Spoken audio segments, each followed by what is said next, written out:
Good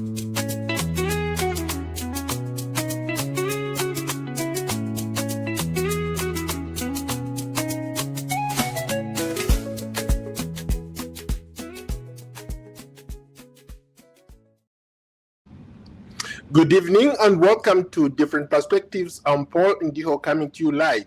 Tonight we are connecting two significant developments shaping US-Africa relations. First, Agoa, the African Growth and Opportunity Act, was recently extended for just 1 year. Second, I will look at the Lobito Corridor, a massive rail and port project moving Africa's critical minerals to global markets. One is policy on paper, the other one is infrastructure on the ground. So I have a special guest who is going to help us unpack all that later on in the program. But first, Agoa has restored duty-free access for African exports, but only temporarily. The short extension raises serious questions about long-term certainty for investors and exporters.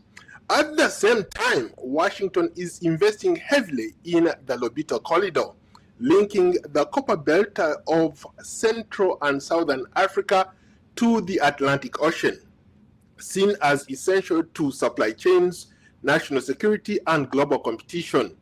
To help us unpack all this is a special guest, Dr. Sombo Muzata, a US-based Zambian political scientist and assistant professor of political science at James Madison University right here in Virginia. Hello, Dr. Sombo. Welcome to Different Perspectives. Hello, Paul. Thank you so much. I'm glad to be here. It's been a while since you and I last talked. How are you? Doing okay. I'm doing fine. It's been freezing out, and today there's quite strong winds, so I'm going to avoid to be outside. I'll be indoors. Okay. I'm doing well. Thanks. Terrific. Okay, let's get into it. Let's look at Agoa, maybe from what you've been reading about. What does this extension mean? You can look at it maybe legislatively. What does this renewal mean for those countries that have been trying to export goods to the United States? Yeah, I think it's commendable that a renewal has been put in place now. I think the one that was there, the last extension went on until September, I think end of September 2025. So we're talking about October, November, and December, and January, about 4 months of elapse. And then we have this renewal that has come into effect, signed just a few days ago by President Donald J. Trump. So it's a great initiative. We know Agoa is a great initiative. It's been for a very long time, and it has resulted into most countries on the African continent to be able to manufacture, build the manufacturing sector, build industry, provide jobs to the local people, alleviate poverty, but then also grow economies in a number of countries. So it is great that the renewal has been effected, and it is just for a year. Like you said, it's a year plus now, because even the months under which it should have, had implemented, had the initial bill that had been proposed authorized at that time. Those months have been included now. So we're talking about October, November exports and December exports, as well as January being included. So it's good that we've gotten to a point where this has finally been authorized. It is for a year, and you said in your remarks that this is sort of concerning. I wouldn't really look at it a lot as a concern. I would look at it more or as an opportunity to look at what needs to be changed. Remember that since January 20th, 2025, the United States started on new initiatives, okay?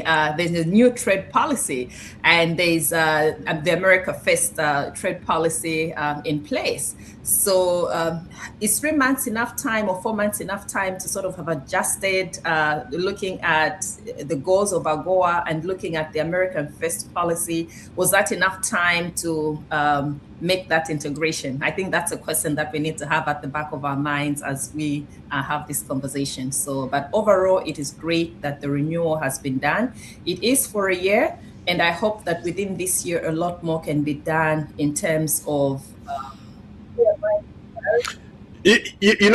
wearing your political scientist hat, yes. how are people maybe from where you come from in Zambia, across Africa, and right here in the nation's capital in Washington, D.C., how are they interpreting this extension?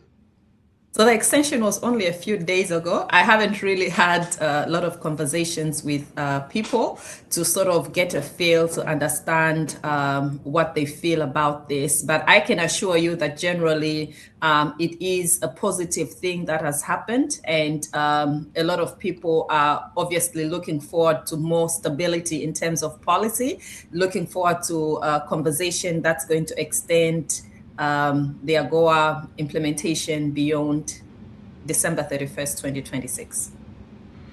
Earlier I was talking to somebody who said that AGOA was renewed over the years in long blocks. For example, like 10 years. It's been going on like that for a while. This time around, the extension is just for 1 year, like you correctly said. Is it more of a strategic tool to increase leverage going forward, or it's something that has to be revisited and maybe the legislators have to come up with a new way to look at AGOA? Yeah, I think, and this is my personal opinion, I think it's a lot more to do with realignment and realigning the US's trade priorities to the goals of AGOA.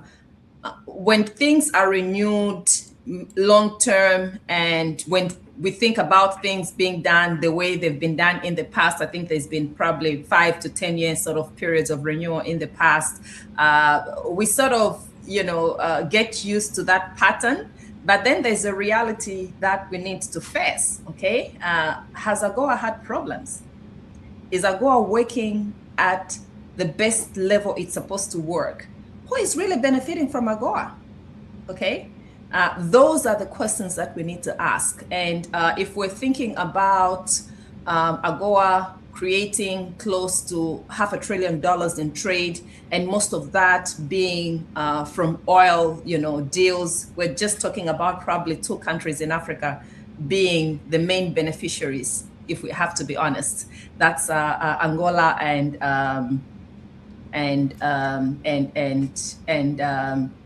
Nigeria. Okay. My screen just went blank, so I sort of zoned off a little. I'm sorry about that. Yeah. So if we're to be very critical, we need to ask ourselves questions. Has AGOA been working the way it's supposed to work? Who is it really benefiting? What changes can be made to it? What are the countries that are beneficiaries of AGOA doing to ensure that they strategically position themselves to be able to benefit from the full scope of what the deal entails? So there's a number of questions that we can ask, and in asking those questions, we need to know that most likely some countries may not be meeting the needs that they're supposed to meet, and there's a lot more that they can do. So is this 1 year period a period that gives us a time to sit and think what can be done differently? What are the different countries that are supposed to be benefiting from AGOA doing for them to position themselves so they can benefit from the full breadth and scope of what the trade agreement entails? So that's what I'll be looking at. Yeah. You just brought up a very interesting point. You talked about how there are some countries that have benefited enormously from this relationship, and there are those countries that are part of this quote-unquote initiative but haven't benefited from AGOA at all. There are countries who have been kicked out as a result of maybe not being compliant with some of the terms that they set forth. What can you tell our viewers about some of these interesting relationships? Who are benefiting and those who are not benefiting from this initiative? Yeah, okay. Yeah, I think for starters, I alluded to Nigeria and Angola being primary beneficiaries because of their oil exports. There are other countries like Lesotho. I think Lesotho does a lot on textiles. They've been a large beneficiary. Kenya has also been a beneficiary on that. And I also know, putting a little plug here for Zambia, where I'm from, one of the entrepreneurs that I know, well-respected entrepreneurs that I know, Mrs. Banda, Dr. Banda, she's been a champion of Agoa for so many years, and she's used that platform to export food items to the United States of America. So there is a number of countries and a number of initiatives, sectors of the economy. It's agri items, it's textiles, and it's oil. And yeah, so, but coming to those that have not been able to benefit from AGOA, or those that have been kicked out, that's also a very, very important conversation that needs to be had. And it's a conversation that probably would draw sort of a comparison between the way China trades with Africa, or the way Chinese policy operates in Africa, and the way US policy operates. So AGOA has very strict requirements, okay? And some of those requirements require a political pluralism, for example, and respect for human rights, okay, to be embedded in there. So if a country is not adhering to those things, then they have to be put on discipline. It's the terms that have to be followed. You know, there are some countries that have not taken advantage of this. For example, there are countries that initially were part of this, but somehow they fell off the chain for unforeseen reasons. Some did not, or they were sending products that did not meet the US standard.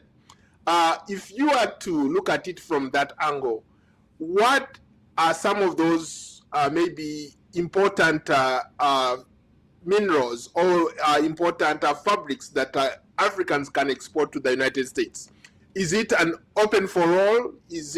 Can anybody send stuff to America, to sell stuff in America? Now, that's a very practical question that I might not have a response for, but I do know that each country has a system that they have devised and developed for ensuring that the standard specifications for the United States are met. So there are chambers of commerce in countries, and beyond the chambers of commerce in the respective sending countries, there is also standards organizations. I know that we have in Zambia, the Zambia Bureau of Standards, for example. So all those sort of certification processes need to be undertaken, and then individuals also need to be part of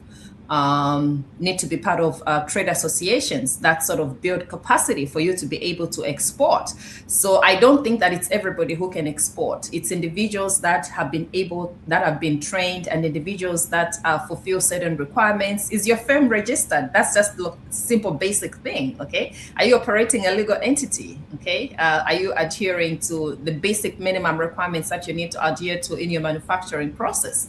And does that meet the standards that have been put forth? So in terms of the agreement itself, it's very detailed. It's got stringent requirements in terms of quality, because the goal is to protect people's lives. So all those are things that need to be put in place. If individuals in their home countries are not able to meet that standard, then it becomes very difficult for them to participate. But I know that each country has its own process in place that gets individuals to be in the front or in the space where they can be able to participate as exporters.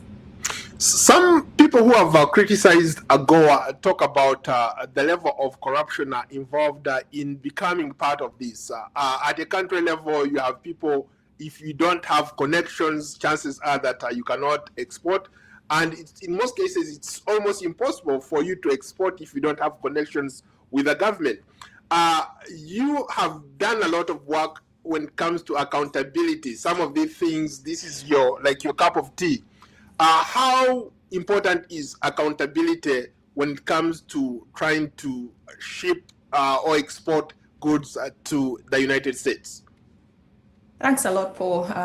I love to say that accountability is the backbone of everything. It is the backbone of national development. It is the backbone of economic development. Okay, when systems become corrupted and individuals are not able to fully participate in the system, at the end of the day, it's not only those individuals that are being fixed, for lack of a better term, that stand to lose. It's the economy as a whole that stands to lose, okay? Because if a person really has a brilliant idea and they are really supposed to be working on exporting some of the goods and services, probably they would have employed a lot more people. They would have contributed to alleviation of poverty. So accountability is very, very important if you want to ensure quality services. We don't need to get individuals that are politically connected, to be able to participate in these initiatives. I believe it has to be done on merit. And I know that for the most part, that is a challenge in most countries. You find that it's just a few individuals, perhaps because they are vocal, and perhaps because, like you have rightly said, they are politically connected and they can be able to talk to somebody in the Ministry of Commerce, and that person will connect them to another person, and then they'll be able to get their things on the market. It doesn't have to be like that. We need to get to a point where we can give opportunities to everybody. And I think because of that same way of doing things, that's how come we've been seeing sort of a lot more of, I wouldn't say a backlash. We've been seeing a lot more of a demand for accountability and stopping some of these processes so that investigations can be done. Yeah. So accountability is important. Going back to your country, Zambia. Zambia has also been a part of this program for a while. It has also benefited enormously.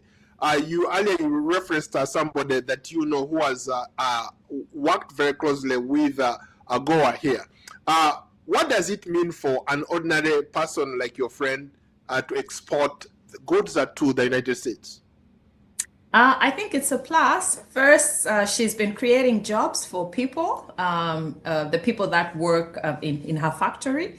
She's created jobs for a number of them. So basically contributing to alleviating poverty, but then also it's contributing to the GDP of the country that is counted as an export, and it goes into that equation. So for an ordinary person, an ordinary Zambian, the renewal of Agoa should be something exciting, and it should be something that sparks interest in everybody.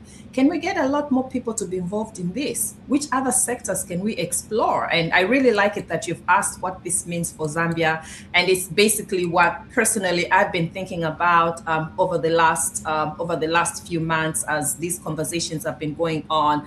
I've been thinking about the expansion. We're talking about critical minerals. Okay, we have oil as part of Agoa. We have some agri export and textiles.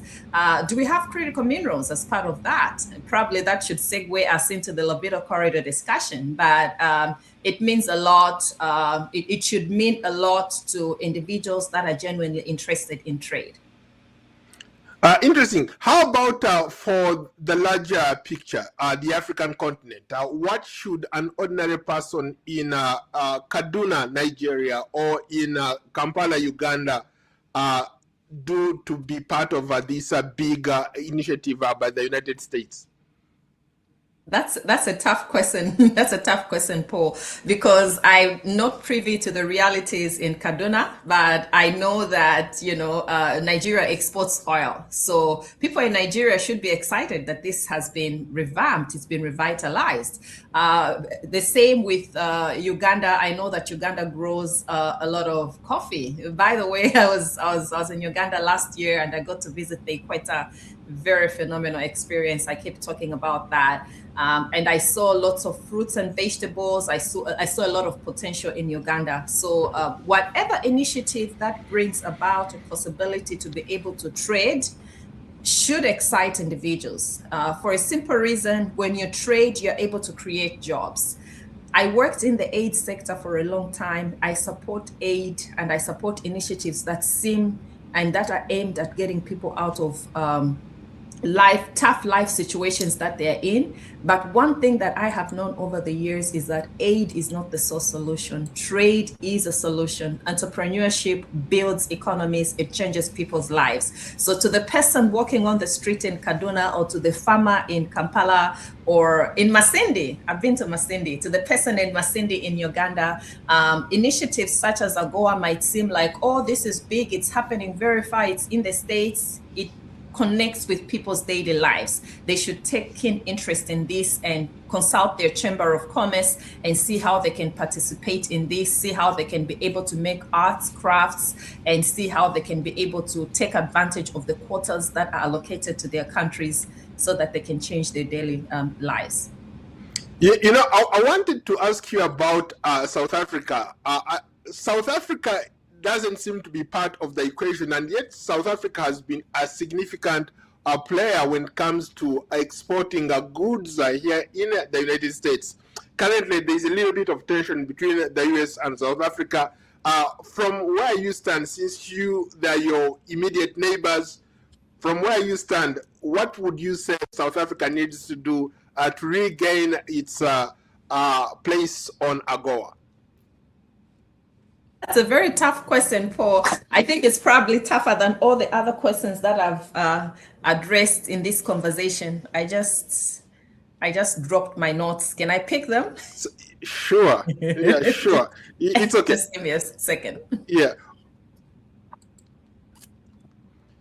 You are watching Different Perspectives with me, Paul Ndiho. Tonight's discussion is Agoa and the Lobito Corridor. Trade policy, where trade policy meets infrastructure power. And my guest today is Dr. Sombo Mata of James Madison University. We are streaming live on YouTube, X, Facebook, Instagram, and on TikTok. Follow the conversation on Substack and Spotify. Just search for me, Paul Ndiho, or Different Perspectives. I think my good doctor is back.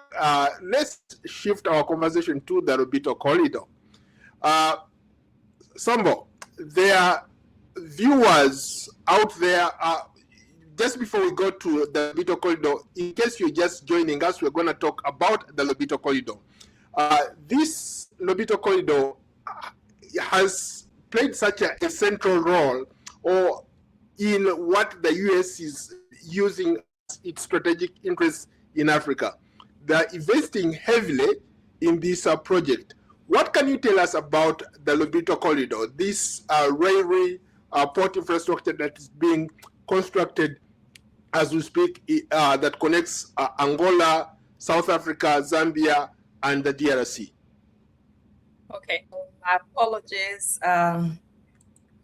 My notes dropped and then my laptop flipped and I needed to put on battery charge because my battery was running really low. So I'm sorry for that, and I didn't even hear the other part of the question that you were asking. I can rephrase. I can rephrase Please the do. question. Yeah. So I was saying that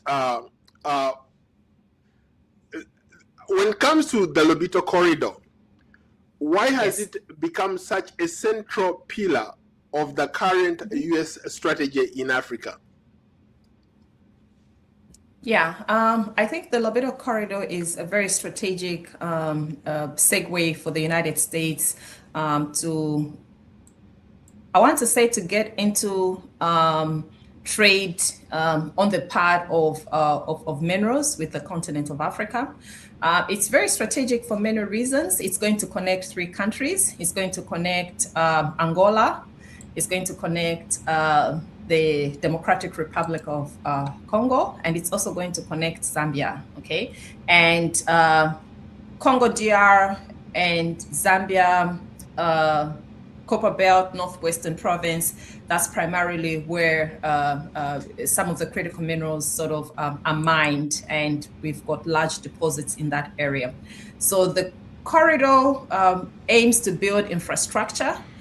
It's a rail, and you know, when you put a rail line, it's not just the rail line that is there. You build industries around that, and you build new communities, and you enhance existing communities. Okay, so It's become a very, very important piece for many reasons.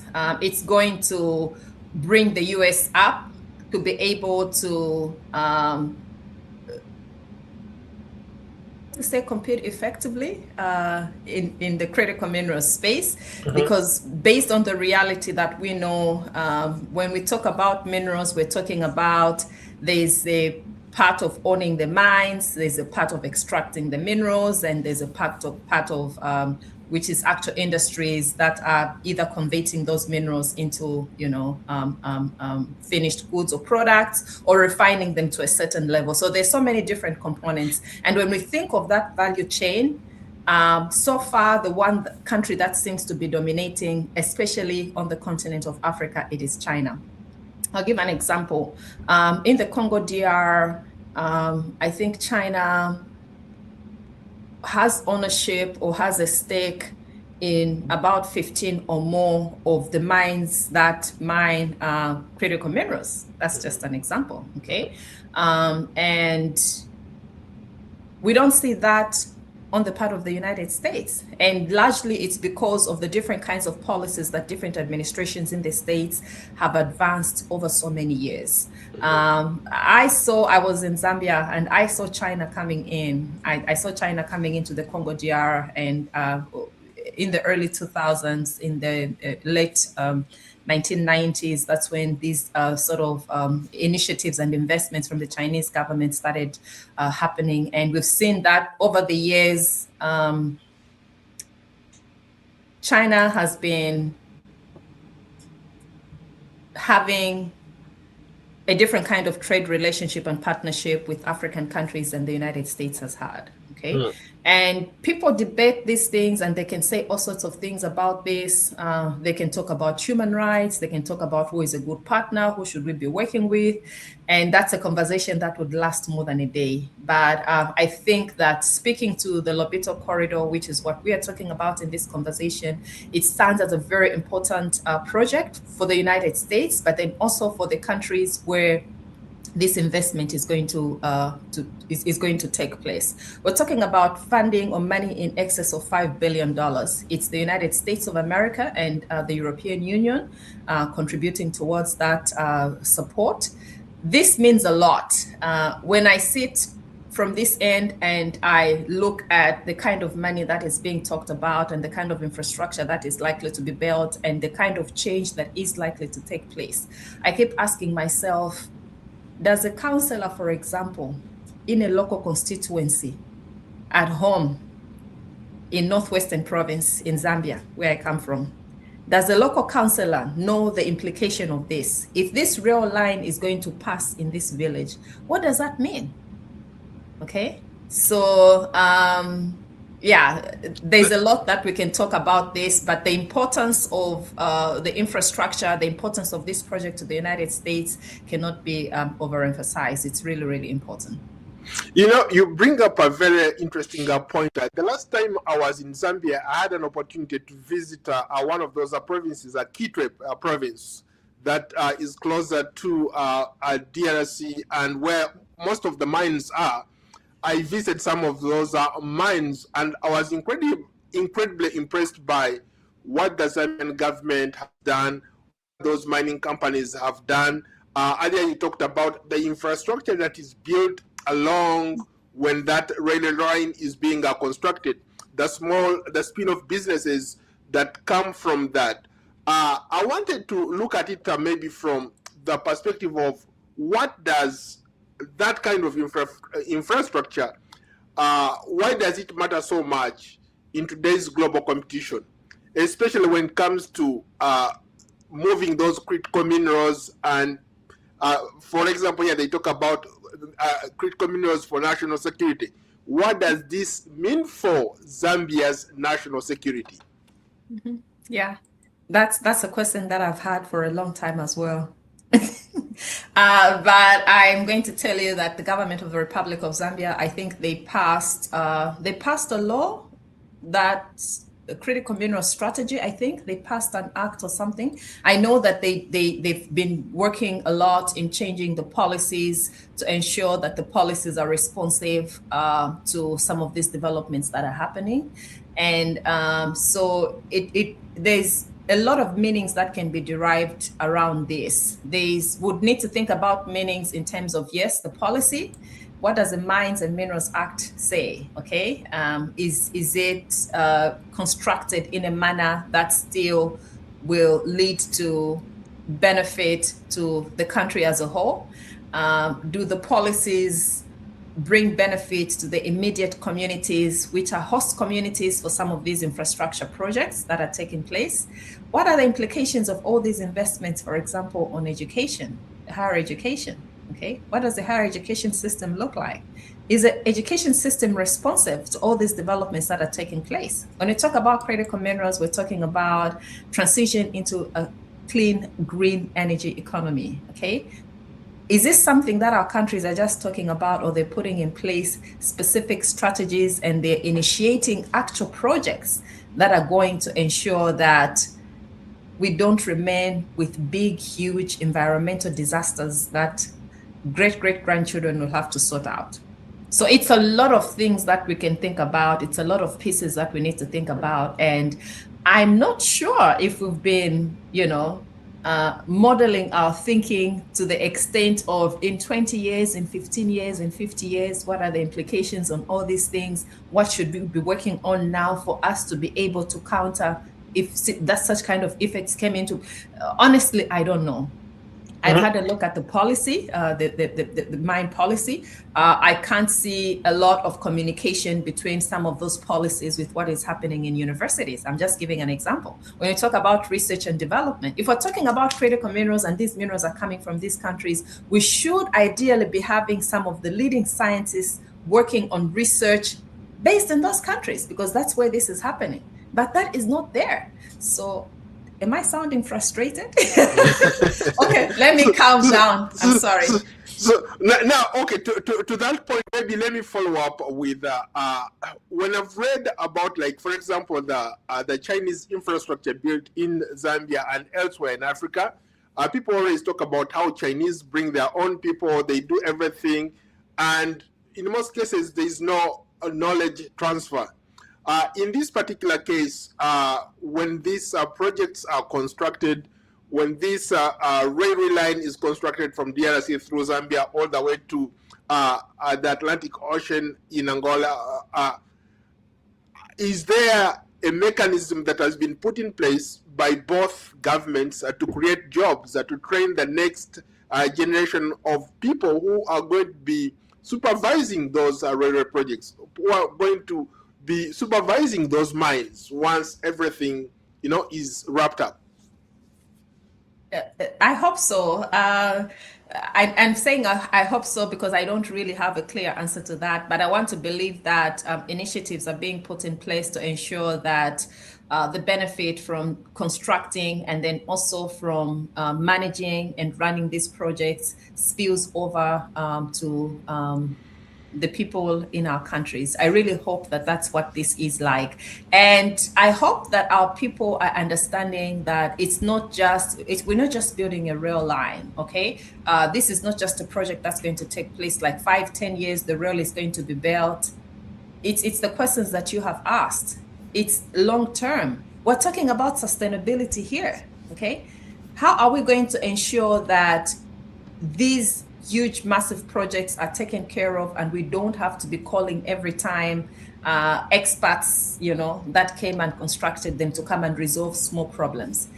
Earlier, I talked about linking all these things to the education system. Are we linking our education systems and making them so that they can be responsive and not reactive when we need certain kinds of services? So we need to think in terms of systems. We don't need to think in terms of silos. It's not just a mine.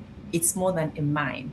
What systems are connected to this mine, and what are we working on the other systems to ensure that when this one system starts working, the other systems are looping in and things are functioning the way they're supposed to function, and there's sustainability in the long term. And beyond sustainability, we talked about accountability. If people are sitting and thinking about the deals that they're going to get and the short-term benefits that they're going to have and how they're going to enrich themselves, I'm sorry, I have to use that word, cut deals, okay, exclude certain individuals, then we're not making any progress. we're actually better off just, chill, getting this not to be done. Okay. So when we think about doing these massive projects, we need to think about what connections are there across the economy. Which sectors should we be looking at? Have we set up a school specifically, or is a school of mines specifically focusing on critical minerals, okay?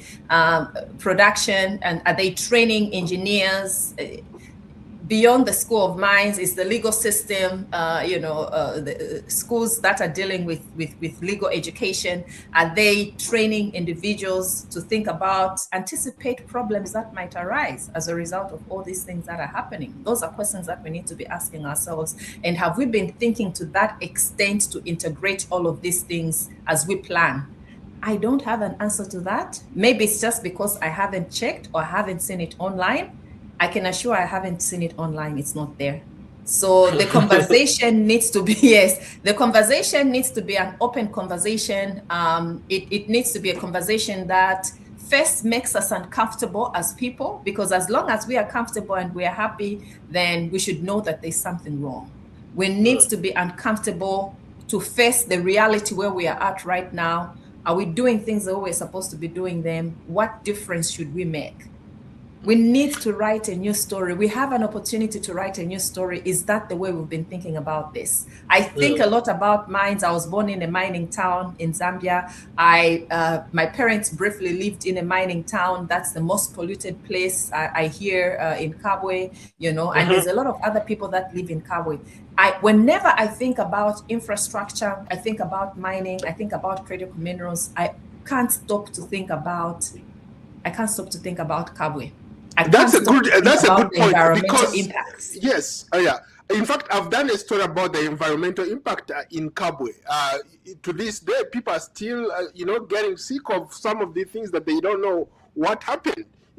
So are there, to that point that you just made, since you're from Kabwe, I'm sure you know people who have had to undergo. I'm not from Kabwe. I'm going to refuse. I'm not from Kabwe.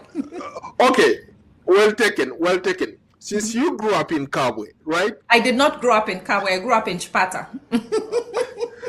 Okay, never mind. Let's move on. But very briefly, touch on the environmental impact the people of Kabwe have, Yes. Mm-hmm. Yeah. So I'm sorry, Paul, that I cut you, and I would refuse vehemently. I'm not from Kabwe. I never grew up in Kabwe. I passed through Kabwe, and for the simple reason, I don't want to be associated with the lead poisoning that is there. It's just it's a terrible mess, and people have been treated badly because of these large, massive investments that have taken place in the past in some of these areas, and weak government policies, and not having individuals that can really stand up for them. So so there's a lot that's been going on in Kabwe. I think the cleanup has not been done yet. People are still suffering from the impacts of environmental degradation as a result of mining. As we're thinking about these critical investments that are taking place, these infrastructure projects and whatnot, they do environmental impact assessments, okay? And are we building enough capacity in civil society to ensure that they can actually hold the government accountable? Who is going to hold the mining investors and investors in these sectors accountable for all these investments, and if things don't go the way they're supposed to be going? So there's a lot of moving pieces, and I think we need, I hope that we do have people that have been sitting down and have been thinking through some of these things. I'm not just saying this to sound negative, to be a critic. I believe that I'm an optimist for the most part. I really believe that things are going to work out well, and I want to believe that somebody is thinking about something. But if somebody is thinking about something, are they transparent enough to let us know? Because we're talking about people's lives. We've seen people's lives taken for granted, okay? We've seen rivers polluted, and people have access to some of that, and then being told that this water is clean. Right. When we saw at the start of last year, the American embassy in Lusaka issuing a notice that American citizens should not, drink water from certain sources, and they shouldn't be anywhere close to some of those cities. And people are going to say that this is politics. It's not politics, okay? For them to be able to issue that statement, did you yourself as an individual do a measurement of the water to see that the water was safe? If you did not do that, don't run to say that it is politics and downplay important things. And that's you know, things like this make me become a little bit emotional, because I'm like, we're missing a point here. We need to be able to stop and say, can we actually verify what is going on? Do we even have enough people that have been trained to check the quality of water? Right. Can we find the chemicals or the reagents that are needed very quickly for us to check that this water is safe for human consumption? It's those small, simple things that might seem insignificant, but they're actually really important things that we also need to think about. So I hope I haven't gone all over the place, but no, that's perfectly fine. Let's move along. I want again you to put on your political stance. We are beginning to see a shift from aid-driven engagement to investments like the ones that we are talking about, that Robito corridor, the Agoa extension. What does this tell us about how the United States wants to define power in Africa? Yeah, I think it's a huge shift, a shift from dependency to independence. Countries in Africa have potential. We all know that. Okay.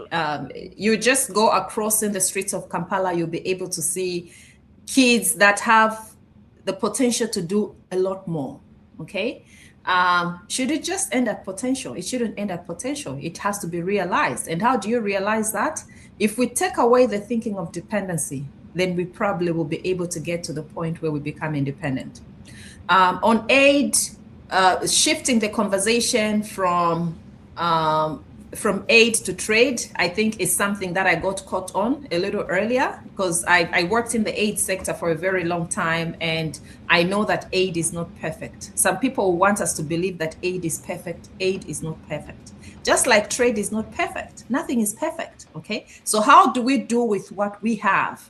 And given an option, given a choice, I would support entrepreneurship. I would support trade, because trade leads to independence. Which country has been weaned off its economic problems because of aid? Nothing. If somebody can give us an example of that, then we can say that maybe that's where we should continue. We should hold on to this aid, rope that we have had. But if countries can be weaned off by trading, by supporting businesses, by building industries, that brings about human dignity. And it might seem very uncomfortable right now, but maybe that's the direction where we really have to be. Keeping in mind that aid is also important. The Bible says that the poor will always be among us. We have to find a way to take care of them. So we need to ensure that those social services are provided. But our main point should be advocacy towards trade, should be building industries, should be holding governments accountable. Can we hold the governments to be accountable? Because sometimes investment is put for bringing some of these things into realization, but a few individuals pocket it. Or they select a few individuals, like we said earlier when we were talking about Agoa, to be the ones as the fronts. How can we ensure that economic development gets to the people that need it? It's spread across, and it's not selective based on your tribe. Okay? It's not selective based on which high school you went to, but you get access to it because you are able, you are capable. I think those are the questions that we need to be thinking about. But yes, back to the United States strategy of trade, I think that's the right way to go, and it's highly commendable. I've been working around pieces in the past on aid, and I know that in other forums, I talked to some colleagues that doing away with aid is probably one of the best things that we need to be focusing on, so we can build trade and build long-term pathways for economic development and mobility for our people. And people look at you and they're like, what are you talking about? Right. Very, very briefly, how does, for example, the Lobito corridor make Agoa more meaningful, or does it expose its limits, especially when it comes to value addition and the exports, the quality of exports that we get from some of these African countries? Yeah, it's both exposing the limitations that are there, and then also it's enhancing the conversation around what can be done around integration. Okay, what can be done around integration with AGOA? What sectors of the economy can be included in the AGOA eligible sectors, you know. I think we have agriculture right now, there's textiles industry, and there's crafts, right? And you know, and there's oil. If for example certain kinds of minerals are included, what would that look like and what would that mean? Okay, it means that a new set of rules have to be written specifically for those kinds of minerals that have to be included, if at all there's going to be an expansion in the scope. So, but then there's also the other question that we need to be thinking about, Paul, when we think about AGOA, we think about the Lobito corridor. We also need to be thinking about the African Continental Free Trade Area. You know, how are we integrating this? So there's just so many pieces that we need to be thinking about, and I'm not sure if we've been sitting down and deliberately thinking about these pieces. I'm passionate about education, passionate about higher education. It's a huge shift, having been in the aid sector for so many years and now in the education sector the last 10 years. As a student and as an assistant professor, I always think, how is this being interpreted in the classroom? How is this being integrated in the curricula, for example? Okay, I teach in the Master of Public Administration program, and my interest all the time is to see, are we fulfilling the competences that we have to fulfill for us to maintain our accreditation? That's just an example, okay? In this case, when we think about AGOA, we think about the Lobito corridor, we think about the African Continental Free Trade Area. To what extent are the curricula and syllabi in the subjects that are being taught in these countries, to what extent are they reflecting these realities? Interesting. Very briefly, we're almost out of time, but Okay. if you will, talk about the Africa Free Continental Trade Area. There are a lot of people who argue, for example, that instead of most African countries looking outside, maybe they could look internally, let them become parochial in a sense that they focus on doing trade with themselves. Is that a possibility? I would say that it's looking both inward and outward. It's very important because no single country has the capacity to manufacture everything. You know, that's one of the first lessons that we learn in economics. We learn about scarcity of resources. No single country is able to produce. Certain countries have the capacity to produce, have a comparative advantage to produce certain kinds of goods and services in a better way than others. So being able to exchange with other countries becomes very important because each one is working based off its strengths. Okay. If we think about just looking at the continent of Africa, the call for us to trade amongst African countries becomes a huge argument because I think right now, some of the data that has been there has shown that intra-continental trade is, for example, less than 5%. Okay. I haven't checked in the recent past. The last time I checked, it was less than 5%. If the continent of Africa is trading amongst itself less than 5%, how do we expect them to grow their own economies? So yes, can we have strategies that focus on internal trade cohesion, ensuring that the countries within the continent are able to trade amongst themselves substantially, okay? Mapping out, assessing specifically which country is good at what. I'll give you an example. Whenever I go to South Africa, and I love to buy the nice, you know, they have those beads for the neck, nice, beautiful beads, okay? And they also have, they can make for the head. The way they make them in South Africa is different from the way they make them in Kenya. I worked for an organization, and I used to work in Nairobi, Kenya, for extended periods of time. The way they make them in Kenya is different from the way they make them in South Africa. You can say it's art, it's the same, it's beads, but they're doing different things. Okay. Mhm. So we can see from that simple example that it can be the same material, but others are going to use it differently and they're going to come up with a different product. Can we start thinking like that for many sectors of the economy, and then saying as countries, okay, this will be importing from this country because they produced it better. This will be doing from this place because they do it better. Can we trade amongst ourselves first? Yes, we can. And now can we trade with the rest of the world? Because that becomes very important. It brings about technology exchange, knowledge transfer, and those are important things that we need as countries to grow. Okay, so it's looking inward, trade amongst ourselves. I'm a proponent of free trade within the continent of Africa. Many years ago, I was going to Ghana, and I had to process a visa. I was mad, like mad can be. Why do I need to get a visa for me to go to Ghana and wait for so many days for this visa to be processed? I hear that Zambia now has an agreement with Ghana, and most of the countries have been coming up with initiatives to be able to process visas on arrival. Travel facilitates trade. You cannot trade if you can't travel. So there's so many pieces that we need to think about. And I'm sorry, I'm using my hands so much. There's so many pieces that we need to think about. We need to ensure that our people can travel freely so that they can be able to trade.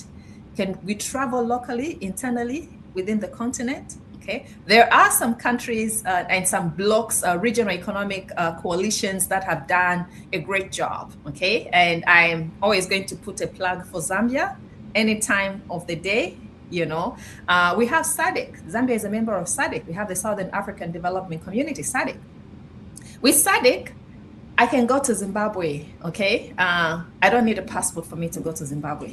We have made it easier for individuals to be able to trade, for individuals to be able to continue certain processes. Okay, I can travel into Zimbabwe without a passport. Okay, and a person will be like, wait, what is she talking about? I'm actually talking about this from personal experience. Okay, I handed over a few years ago, since many years ago, my passport to the British High Commission so they can go process my visa in Pretoria, and I needed to be in Zimbabwe for work. Okay. I went to the passport office and I explained my situation. I went with my ID. They were able to process a travel document for me. So two processes were taking place at the same time. My visa to the United Kingdom was being processed in Pretoria. I was able to travel to Zimbabwe and go and work. Okay. Can we make those things possible? It doesn't have to be so much. Okay. And just commending SADC for the great work with that. We can move across our borders. We can facilitate trade. It's not perfect, but personally, I believe that we've done a great job with ensuring free movement of people. If you can't travel, you can't trade. You need to be able to get out. Yes, e-commerce, you can, even e-commerce, it's facilitated on movement, okay?